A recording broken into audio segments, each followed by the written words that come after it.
मंजिल उन्हीं को मिलती है जिनके सपनों में जान होती है। पंख से कुछ नहीं होता, हौसलों से उड़ान होती है। इस कहावत को आपने अक्सर सुना होगा, लेकिन इसे चरितार्थ किया है मध्य प्रदेश की सतना स्थित अमरपाटन के एक बेहद गरीब परिवार के बेटे शिवाकांत कुशवाहा ने। गरीबी ऐसी कि परिवार एक वक्त का खाना भी मुश्किल से जुटा पाता था, लेकिन 9 साल पहले मौत हो चुकी मां का सपना था कि उसका बेटा जज बने। मां का सपना पूरा करने में गरीबी आड़े आई तो दिन में सब्जी का ठेला लगाया और रात में पढ़ाई की। अब मेरा आटा पूरा साहब बह गया।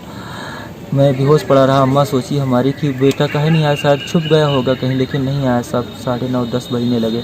फिर अम्मा ने मुझे ढूंढा और फिर बेहोश था, मम्मी ने मुझे लाया। फिर मुझे उस दिन बड़ा दुख लगा था कि मेरे घर की ऐसी परिस्थितियां हैं। मतलब मेरी अंतरात्मा यही कहती थी, छोटा था, कि मैं कुछ ऐसा करूं कि अपने घर की गरीबी दूर कर सकूं। धीरे धीरे मैं बड़ा होते गया। मन में यही संकल्प था। फिर मेरी माँ का स्वर्गवास हो गया। मुझे दुख लगा कि मैं अपनी माँ की सेवा नहीं कर सका, अपने परिवार की आर्थिक स्थिति नहीं। सब्जियों का ठेला लगाने वाले शिवाकांत ने ओबीसी वर्ग में पूरे मध्य प्रदेश में दूसरी रैंक हासिल की है। अब जज की कुर्सी पर बैठकर न्याय करेगा। मध्य प्रदेश सिविल जज परिणाम ओबीसी वर्ग में द्वितीय स्थान पाने वाले सतना जिले के अमरपाटन के रहने वाले शिवाकांत कुशवाहा 4 बार सिविल जज की परीक्षा में बैठे हैं, लेकिन सफलता नहीं मिली। 5वीं बार और आखिरी बार सफलता हाथ लगी। इस बार घोषित परीक्षा परिणाम में ओबीसी वर्ग से प्रदेश में दूसरा स्थान प्राप्त किया है। मेरा 10 बार मैंने सिविल जज प्री और मेंस दिया साहब। 7 बार मेंस दिया, 10 बार प्री दिया। मध्य प्रदेश छत्तीसगढ़ का अंतिम बार में मेरा चयन हुआ, लेकिन मेरी अंतरात्मा कहती थी कि मेरा जरूर चयन होगा। सब लोग मुझे पागल कहते थे कि यार ये पागल का सिलेक्शन होगा। कड़ी मेहनत, लगन, परिश्रम के बल पर शिवाकांत कुशवाहा ने यह मुकाम हासिल किया है। शिवाकांत कुशवाहा के संघर्ष की कहानी सुनकर हर कोई प्रेरणा ले सकता है। पिता कुंजीलाल कुशवाहा मजदूरी करके पूरे परिवार का भरण पोषण करते हैं। वहीं आपको बता दें, शिवाकांत की मां भी मजदूरी करती थी, जो 9 साल पहले इस दुनिया को छोड़कर चली गई।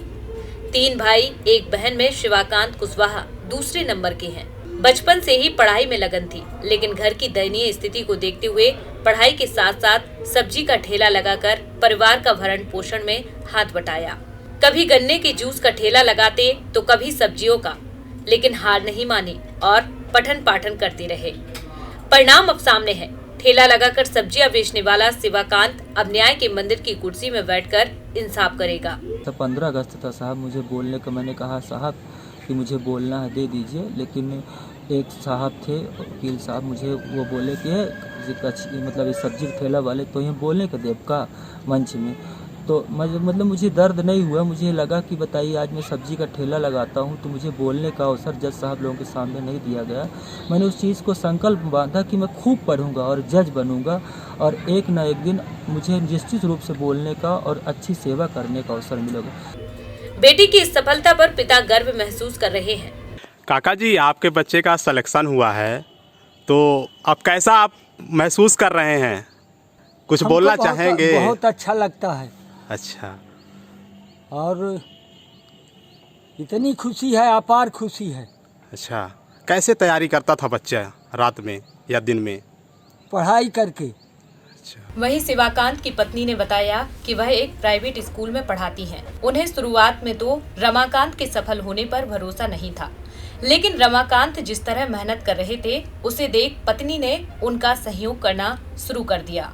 पहले तो मैंने कभी इनका सहयोग नहीं किया, पर इस बार मेंस जब ये लिखते थे तो चूंकि इनकी राइटिंग थोड़ा सही नहीं थी और हमारी राइटिंग सही थी, मैं एक टीचर भी हूँ, तो इसके साथ साथ ये जब वहाँ से फैसला लिख के आते थे तो मैं यहाँ उनका चेक करती थी कि कहाँ पर कौन सा अक्षर गलत हो रहा है, कौन सा सही हो रहा है। तो ऐसे तैसे मैंने मतलब कई एक महीने तक इनका कॉपी चेक की है। वहाँ से जब ये लिख के आते थे और ये रख देते थे, तो मुझे जब भी काम से फुर्सत मिलती थी तो मैं इनकी कॉपी चेक करती थी, और जो गलती रहती थी तो उसी कॉपी में गोला लगा के वहाँ लिख देती थी कि सुधार क्या करना है। सर वो बहुत मेहनत करते थे। सुबह जल्दी उठ जाना 3 बजे करीबन, फिर वो